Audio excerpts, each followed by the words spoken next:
जय हिंद। मोदी जी को जय हिंद। हमारे देश के लोकप्रिय नेता हैं। विश्व में इनका नाम अब इस समय कोरोना फाइट के दौरान नंबर 1 पर आ गया है। इसके लिए भी इनको बहुत बहुत बधाई है। योगी जी हमारे प्रदेश के मुखिया हैं, हम लोगों के दिल की धड़कन है। और इनको इनके पिताजी का अभी अभी देहांत हुआ है, उसके बावजूद इन्होंने किस तरीके से हम प्रदेशवासियों का ध्यान रखा है, इसके लिए भी इनको बहुत बहुत बधाई। और हमें संवेदना है इनके पिताजी के गुजर जाने की। ऐसे मौके पे भी ये अपने राजधर्म को निभा रहे हैं। इससे अच्छा हम लोगों को नेता कौन सा मिल सकता है। इसके लिए आप दोनों ही बहुत बधाई के पात्र हैं। ये जो इस समय कोरोना का समय चल रहा है, विकट समय है देश के लिए, इसके अंदर कुछ चीज़ें ऐसी हैं जो हम दुकानदारों को मोदी जी, योगी जी बहुत परेशान कर रही हैं।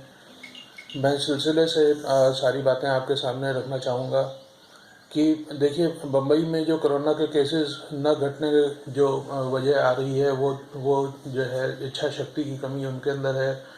आप देख रहे होंगे किस तरीके से लॉकडाउन तोड़ करके लोग बार बार बाहर आ जा रहे हैं और अधिक से अधिक संख्या में आ रहे हैं। सोशल डिस्टेंसिंग का भी ख्याल नहीं रख रहे हैं। तो ये जो बम्बई में जो केस बढ़ रहे हैं, एक तो जो एक कॉलोनी है जहाँ बहुत घनी आबादी है, उसकी वजह से भी बढ़ रही है।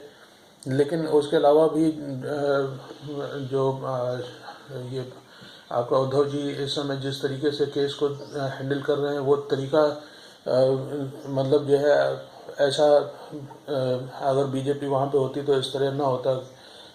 तो चलिए ठीक है, वो जो कर रहे हैं उतने ही उनको मार्क्स मिलेंगे जितना जैसा काम कर रहे हैं वो। दूसरा, दिल्ली, राजस्थान, तमिलनाडु, तेलंगाना में भी बीजेपी की कोई सरकार नहीं है। इस वजह से भी वहाँ के स्थिति जो है बहुत अच्छी नहीं बन के आ रही है। ये सब कहने के पीछे मेरी एक वजह, ऐसा नहीं मैं बीजेपी की तारीफ़ कर रहा हूँ इसके लिए सिर्फ, लेकिन जो तरीका इन्होंने अपनाया है वो ठीक नहीं आ रहा है। और इसी वजह से इनके नंबर्स जो हैं वो बाकी बीजेपी प्रदेश में जो शासित प्रदेश है उनसे काफ़ी इसके अंदर फ़र्क आ रहा है।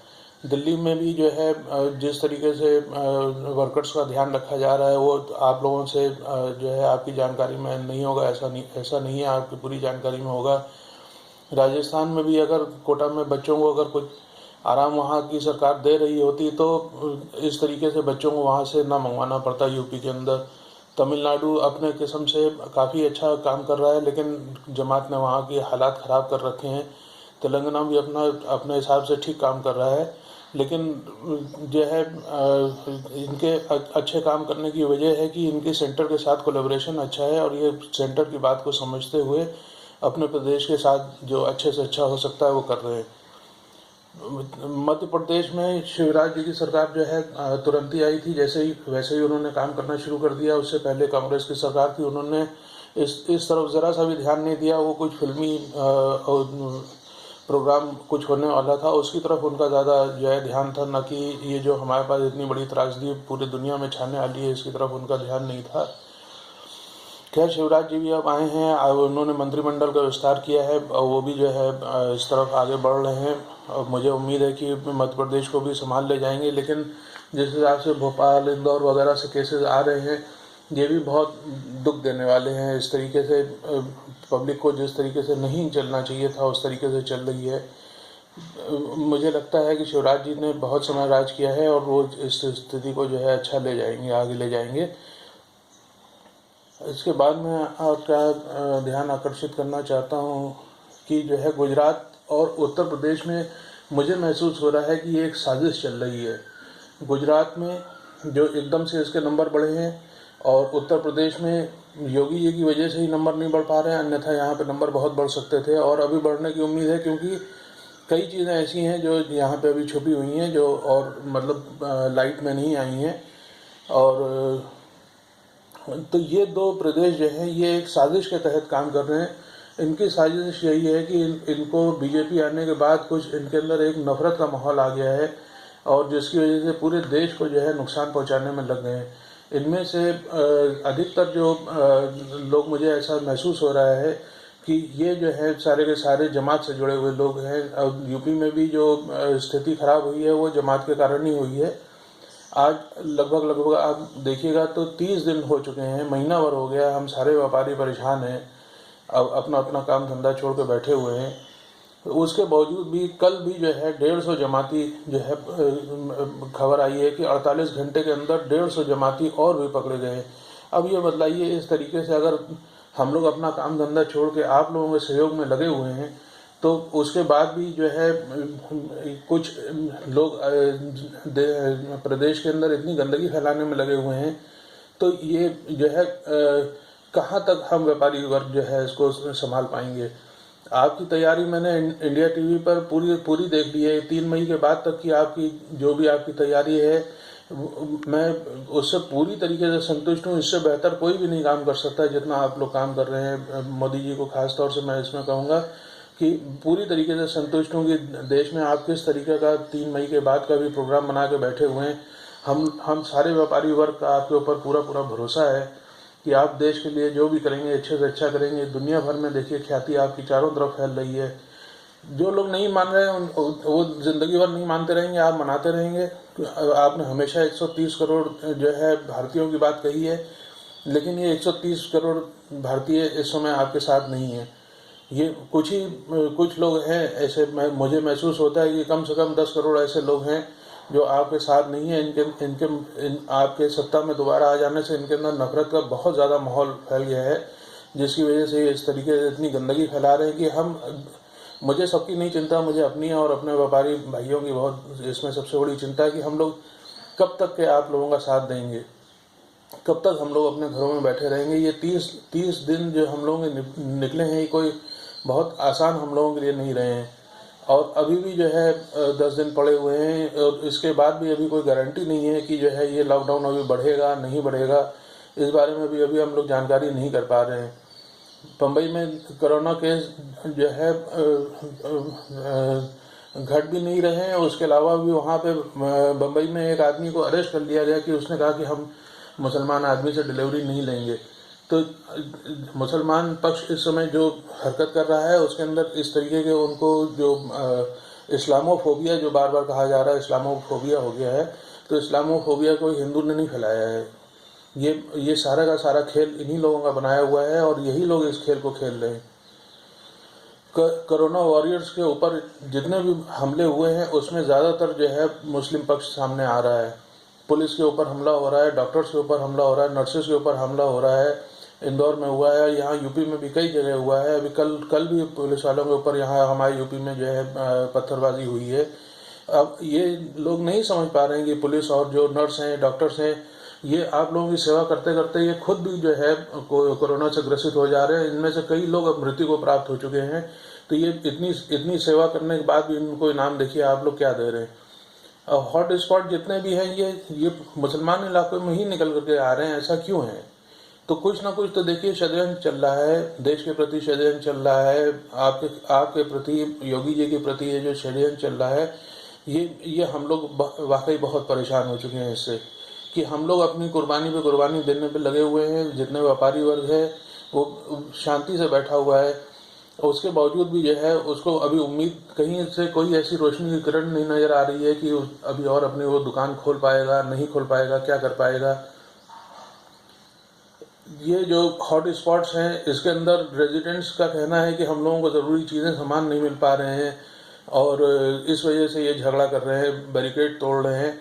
अब आप बताइए सर, जो है एक सामान्य स्थिति नहीं चल रही है। ये लोग नहीं समझ पा रहे हैं कि ये सामान्य स्थिति नहीं है, ये असामान्य स्थिति चल रही है जो पूरे सिर्फ देश के अंदर नहीं है, हमारे पूरे विश्व में ये फैली हुई है, असामान्य स्थिति है। इसके अंदर जैसे हम लोग कोऑपरेट कर रहे हैं ऐसे इन लोगों को भी कोऑपरेट करना चाहिए। नहीं समझ रहे हैं। जमात के लोग इस तरीके से गंदगी फैला रहे हैं कि हमको खाना नहीं मिल रहा है, हमको यहाँ पे जो है उसकी सेवा नहीं मिल रही है। आप लोग किसी होटल में नहीं बैठे हुए कि आप लोग ऑर्डर कीजिए कि आप बिरयानी ले आइए, तरी ले आइए, रायता ले आइए और इस तरीके से आपकी सेवा होती रहेगी और उसके बाद भी आप कहेंगे कि अब ठंडी क्यों है, गर्म क्यों नहीं है। जिस तरीके से सलमान खान साहब ने बिल्कुल साफ साफ बात कही है, उस तरीके से आज तक किसी मौलाना को, किसी मौलवी को मैंने इस तरीके से एकदम साफ बात करते हुए कभी भी नहीं देखा है। अगर सलमान खान की तरीके से अगर ये मौलवी और मौलाना अगर इस तरीके के जो है अपनी बात जनता के सामने, अपनी कम्युनिटी के सामने वो लोग पेश करते, तो इतनी बुरी पोजीशन ना आ पाती। मौलाना साहब भी जिस तरीके से दे रहे हैं, और उनके प्रवक्ता बताते हैं कि वो अखबार नहीं पढ़ते हैं, न्यूज़ नहीं देखते हैं, ये प्लाज्मा थेरेपी के बारे में इनको कहाँ से जो है जानकारी मिल रही है। यानी कि इस्लाम में सबसे बड़ी बात कही गई है कि आपको खुदा के अलावा किसी का खौफ करने की ज़रूरत नहीं है, और जिस आदमी के मन में खौफ नहीं होता है वो सच बोलता है। ये सारे के सारे इनके प्रवक्ता भी झूठ फैला रहे हैं। मौलाना साहब कहाँ पे हैं, कहाँ पे नहीं है, इसके बारे में बहुत बहस चल रही है। और मुझे महसूस होता है ऐसा कि आप लोग इफेक्टिव नेता हैं, आप लोगों को सब पता है कि कहाँ पे है, और ये सामने अगर ले भी आया जाएगा और इसके ऊपर कोई कार्रवाई भी की जाएगी तो इसका औचित नहीं है। अभी हमारी जो मेन फोकस है वो है कि हमें कोरोना के साथ जो है लड़ाई अपनी पूरी करनी है। इनको पकड़ लेने से, मौलाना को पकड़ लेने से कोई हमारी लड़ाई जो है वो पूरी नहीं हो पाएगी, हो नहीं जाएगी। हम दुकानदार साहब बहुत परेशान हैं। जिस तरीके से इतने दिन बीत चुके हैं, व्यापार को पटरी पे वापस लाने में कम से कम 30 से 45 दिन लग जाएंगे। और ये कोरोना का जो हाल चल रहा है, जिसके अंदर अभी बताया जा रहा है कि यूपी के अंदर अभी कम से कम 4-5 गुने तक के जो है अप्रैल में जो है केसेस पहुंच जाएंगे, जिस रफ्तार पे बढ़ रहा है, जिस तरीके से छुपे हुए हैं इसके अंदर लोग। तो ये कोरोना के काल में तो मुझे लगता है कि 60 से 90 दिन तक के व्यापार को वापस अपनी पटरी पर आने के लिए 60 से 90 दिन लग जाएंगे। ये जो लॉकडाउन चल रहा है सर, इसके अंदर देखिए हम लोगों की आमदनी जो है ज़ीरो है, हम लोगों का खर्च वही बराबर चल रहा है, घरेलू खर्च जो है उतना ही चल रहा है जो भी हम लोगों का यहाँ का खर्च है। और खुलने पर आपकी बात को हम लोग पूरा सम्मान देते हैं कि जो है हम लोग अपने कर्मचारियों को जो है पूरी तनख्वाह देंगे, चाहे किस्तों में देना पड़ेगा, लेकिन आप लोगों की बात को जो है हम लोग वैल्यू करते हैं और पूरी कोशिश करेंगे कि हर हमारे कर्मचारी को पूरा पैसा मिले। और अभी तक भी कई बार हम लोग जो है उनकी हेल्प कर चुके हैं, और कि ताकि मतलब वो उनको तकलीफ ना हो। अभी खुलते ही हम लोगों के ऊपर टैक्स का बर्डन भी आ जाएगा। हम लोगों के ऊपर जो हम लोगों के बिल्स हैं, बिजली वगैरह के, हाउस टैक्स के, ये बिल्स भी वैसे के वैसे ही खड़े रहेंगे, हमें चुकाने हैं, सर झुका के चुकाना है हमको, क्योंकि ये देश की तरक्की के लिए चीज़ें हैं। इसके अलावा एक बहुत बड़ा हम लोगों के ऊपर बोझा है टैक्स का, रेंट का। और ये हम लोग मकान मालिक और जो किराएदार हैं ये आपस में बैठ कर के बात करेंगे। कई लोग कह रहे हैं कि रेंट हम लोग दो महीने का नहीं देंगे, लेकिन ये जो है सोचना और कहना बिल्कुल गलत बात होगी, क्योंकि जो मकान मालिक है उसका भी खर्चा इस किराए से ही चलता है। अगर हम उसका खर्चा रोक देंगे तो आगे उसको भी तकलीफ आ जाएगी। सर ये हम लोग व्यापारी लोग जो है, हम लोगों का काम व्यापार करना है, हम लोग व्यापार करना ही जानते हैं, इसके अलावा हम लोग कुछ नहीं जानते। लेकिन इधर लॉकडाउन में हम लोगों को बर्तन भी मांजने पड़ रहे हैं, झाड़ू भी लगाना पड़ रहा है, बर्तन भी मांजने पड़ रहे हैं, और जो है नाई का भी काम हम लोगों को खुद ही करना पड़ रहा है। हम लोग इस काम के लिए ट्रेंड नहीं हैं, लेकिन क्योंकि सरकार के साथ हैं और सरकार की हर बात को हम लोग मानते हैं, तो हम लोग इस मुश्किल दौर में ये काम भी करने से पीछे नहीं हट रहे हैं। लेकिन ये हम लोगों के काम नहीं है। इस तरीके से ये छोटे छोटे काम अगर हम लोग करेंगे तो हम लोगों की बुद्धि बिल्कुल इसी की तरफ ही चली जाएगी। शहजाद भाई जो हैं हमारे पूना वाले, और सुबुही खान जिस तरीके से आ रहे हैं मीडिया के ऊपर अपने मुसलमानों की बात रख रहे हैं, इसके अलावा इसमें इस तरीके के बहुत चंद ही लोग हैं जो बिल्कुल खुल के बात कर रहे हैं और सही बात कर रहे हैं। अगर और मुसलमान इस तरीके से इसके अंदर अपने भाइयों को समझाएंगे तो मुझे नहीं लगता है कि जो है इनको जो है नहीं समझ में आएगा, क्योंकि ये मुझे महसूस होता है कि बहुत ही जो है नासमझ कौम है। ये सिर्फ अपने मुल्ला मौलवियों की बात समझता है, और मुल्ला मौलवी इन तक के बात को क्लीनली नहीं पहुंचा रहे हैं। मैं फिर कहूँगा कि क्लीनली ना पहुंचाने की वजह केवल नफरत है। ये देश को नुकसान कर देंगे अपने ज़रा सी नफरत के पीछे। पीएम फंड और सीएम फंड की तरफ हम लोगों का बड़ा मन करता है कि हम लोग भी योगदान दें। आप लोगों को भी कितनी तकलीफ हो रही होगी, इतना फंड्स इस समय आप लोग, मतलब टैक्स भी देखिए आप लोगों की तरफ नहीं आ रहा है, तो आप लोगों को फंड्स की ज़रूरत पड़ेगी। लेकिन हम लोग चाहते हुए भी जो है इसके अंदर नहीं दे सक रहे हैं, क्योंकि हम लोग अभी इनसिक्योर हैं कि ये न जाने कब तक के चलेगा। हम लोग कम्युनिटी किचन्स भी देखिए चला रहे हैं गरीबों की सहायता के लिए। गरीब को तो राशन आदि सब मिल जाता है, लेकिन अब हम लोगों के फंड जो हैं वो ड्राई अप होने लगे हैं। अब वो समय नहीं रह गया है कि हम लोग जो है कुछ भी एक्स्ट्रा लेकर के आए घर के अंदर। जैसे कभी कभी जो है आप देखो तो हम लोगों ने वीडियोज आप लोगों को मिलेंगे कि व्यापारी वर्ग जो है अपना घर के अंदर खुशी मना रहा है, छुट्टी मना रहा है, खूब खा पी रहा है। लेकिन इस समय कई लोगों के पास फंड्स जो है ड्राई अप हो चुके हैं और केवल बेसिक एम्यूनिटीज़ जो आटा, दाल, चावल, गेहूँ, यही सब की तरफ ही केवल उसका ध्यान रह गया है। अभी फिर पहली तारीख आ रही है, उसके अंदर जो वो सामान भरेगा, आप खुद देखो कि वो किस तरीके से जो है सामान को भरेगा, मतलब कितना उसमें लग्जरी वाला आइटम कितना होगा और बिल्कुल खास ज़रूरत वाला आइटम कितना होगा। आरोग्य सेतु ऐप जो है वो अब तक के 6 करोड़ लोगों ने जो है इंस्टॉल कर लिया है। लेकिन ये 6 करोड़ से जो है हम लोगों का हल इसमें नहीं बन पाएगा, क्योंकि कम से कम ज़रूरत जो है आरोग्य सेतु ऐप की वो कम से कम जो है 50% जनता जब अगर इसको इंस्टॉल करे तब जाकर के जो है काम बन पाएगा, जबकि ये कुछ उसके आगे कुछ भी नहीं है। और हम ही लोग केवल इसको जो है ऐप को डाउनलोड कर रहे हैं और हम लोगों के इलाके में कहीं कोई ऐसी जो है अभी तक के खबर नहीं मिल पाई है। उसके बावजूद भी आपके आदेश के अनुसार हम लोगों ने आरोग्य ऐप को जो है डाउनलोड किया हुआ है। देखते हैं आगे हम लोगों को किस तरीके से ये ऐप मदद करेगा। हमें तो पूरी उम्मीद है कि आपने जब इतना एम्फसाइज किया है कि इस ऐप को जो है डाउनलोड कीजिए, तो इसके पीछे कोई ना कोई कारण ज़रूर होगा। हम लोगों ने कर लिया है और उम्मीद रखते हैं कि ये महामारी जल्दी से जल्दी ख़त्म हो और सब पब्लिक का फ़ायदा हो, व्यापारी अपना दुकानें खोल सकें और अपना कारोबार को आगे बढ़ा सकें। क्यों अब सर बहुत हो चुका है इस तरीके से। मतलब मैं खुल के बात को बतला रहा हूँ कि मुसलमान लोगों की वजह से जो है हिंदू लोग बहुत परेशान है इस समय। इस्लामोफोबिया जो कुछ भी ये लोग कह रहे हैं, ये सारी की सारी बातें इन्हीं की फैलाई हुई हैं। हिंदुओं ने कुछ भी नहीं कहा है, कुछ भी नहीं किया है। जबकि इस कहीं अगर किसी और मुल्क में होते तो ये हालत ना होती कि करे कोई और भरे कोई। इस पे विचार ज़रूर कीजिए सर, क्योंकि इसको मिटाए, इस बेवकूफ़ी को मिटाए बगैर जो है हम लोग लड़ाई नहीं जीत पाएंगे। जय हिंद।